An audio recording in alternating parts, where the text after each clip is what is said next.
content integration is a huge aspect of food tech that has come to the fore.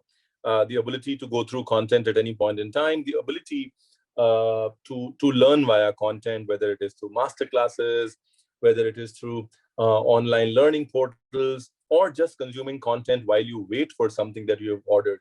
I think um, the easy assimilation of content back and forth in the food ecosystem is a big jump that would have taken some time, that has sort of been fast forwarded because of COVID. Subscriptions, that is something that we were struggling with as a country. We always used to say, the time for subscriptions has come. The time for subscriptions has come.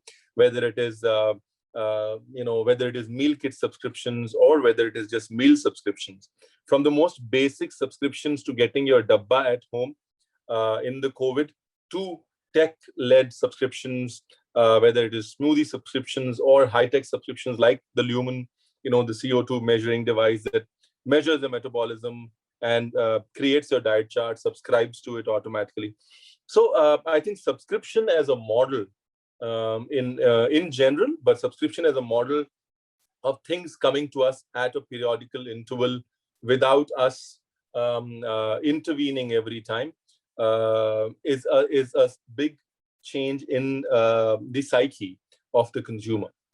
So in terms of the food technology, it's customization, it's culinary content integration, and it's subscription. These are the three big changes that have happened that would have taken a long time, but that have been extremely fast forwarded because of COVID. And that has created opportunities to innovate, and we will get there. Let's talk about the other changes that have been fast forwarded in these times. Another change that has been fast forwarded is mindfulness. We often spoke about mindful eating. We often spoke about connecting to food, and we were on a journey where things were slower, and people taste was always driving everything else, and the health food was a very small market, and things were growing at a very snailish pace. But then mindfulness is a big gain across the country, across all tiers of cities. That has been a quantum leap in this time. And it's just when you become aware that personal health and public health are interconnected, when you become aware that you affect others and others affect you in really drastic ways, then it's a dynamic shift. It's not a shift that is temporary. It's a permanent shift, and that is something that that is here to stay, right? Awareness that all of us are interconnected, the mindfulness of interconnection. Another aspect of mindfulness that has come to us is the ability of food to act as preventive medicine.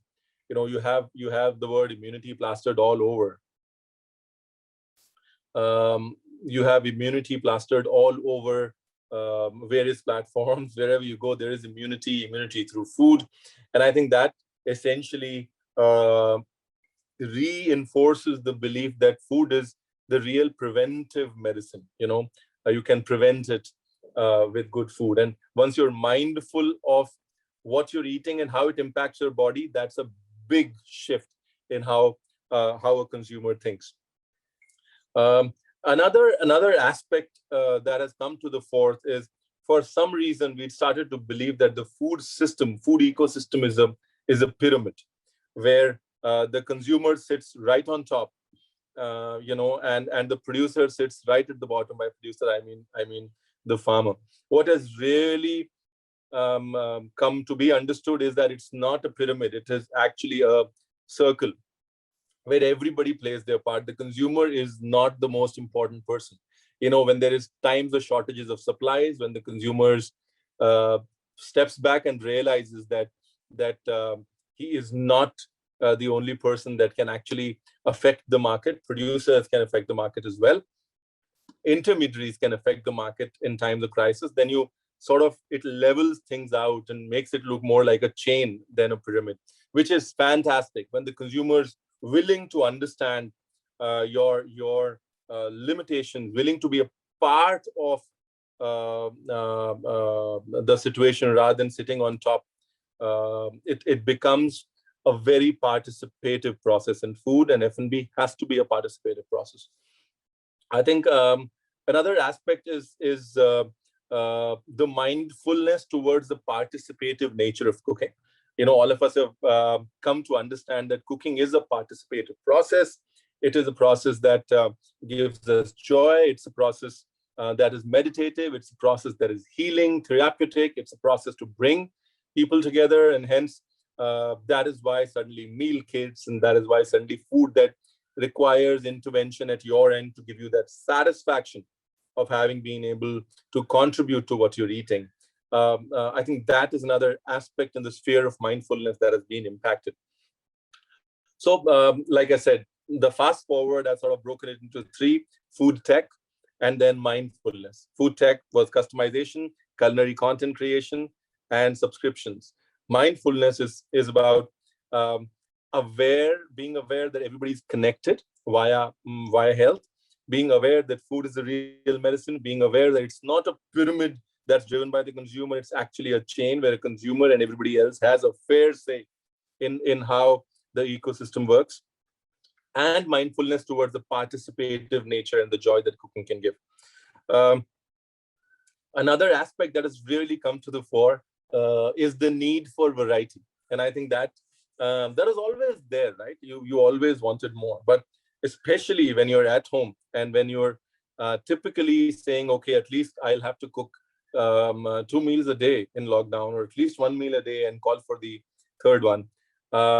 I am immediately short of ideas after 2 weeks, and that need for variety is something that translates as a business opportunity in a lot of ways if you can provide that variety. So I think that more or less is the fast forward that has happened.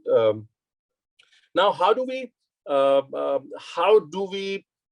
create, and how do we innovate in the space that has been created by the situation that we are in? I think it's very important to first understand that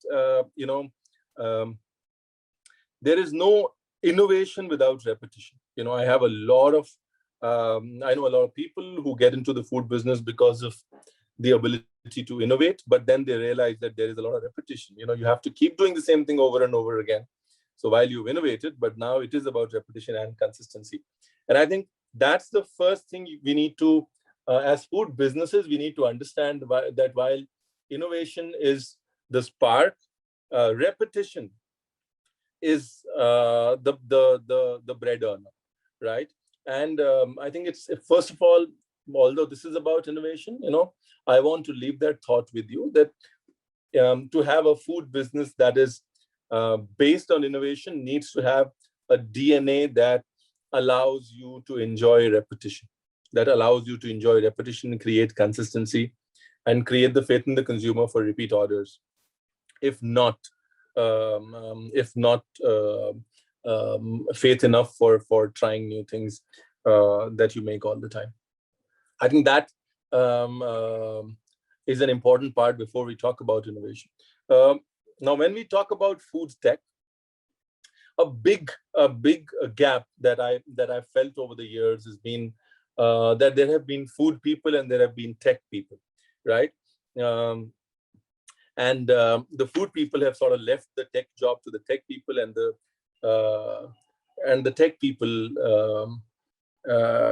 have done what they needed to do. Now we've reached a stage where the food people feel that the tech people have undue advantage. Well, we were at a point in time wherein we left everything to them, and I think the learning in food tech is that as food businesses, we need to be involved, participative in the tech part of it. We cannot always outsource tech solutions.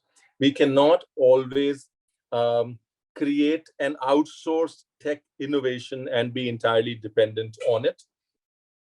I think that's an extremely important aspect that has come to light in the lockdown. Um, and this has to continue. This has to continue even post lockdown. I think the belief that food is our core business, and we will use tech when we need to, and when we don't, then it will take care of itself.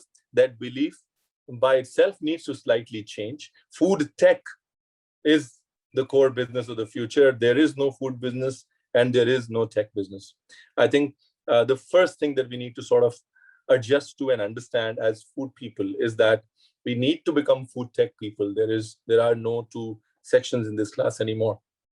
Or we will have the same situation that we're having, particularly in terms of the food aggregators and food delivery ecosystem that we are stuck in. I think when it comes to culinary content, it's very, very important for us to understand that we live in a world where we're not overtly dependent on anything or anybody for promotion.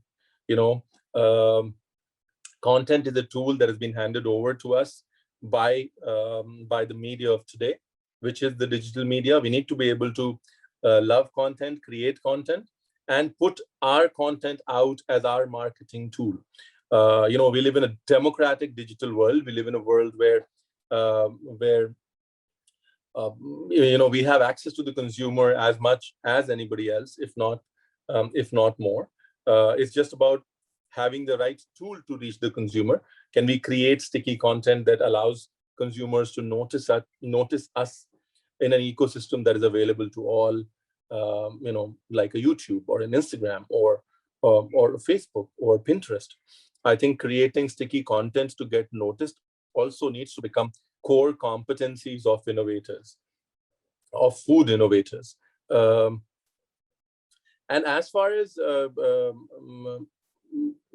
leave the last thought here, the most important thing that we will need to understand that in the future, at least for the next 5 years, no food innovation would be possible without a health or a well-being understanding to it, right? Hygiene, health, and well-being are the core values that a tier C, tier B, tier A, A1, A2, all cities have taken back from our experience. And it's very important to understand that any innovation that does not accommodate health, hygiene, and well-being is probably not as sustainable. And any innovation that does not incorporate responsibility, sustainability, and a sense of connect in the ecosystem is probably not sustainable as well. So I'm going to leave the floor open for questions, and then, thank you.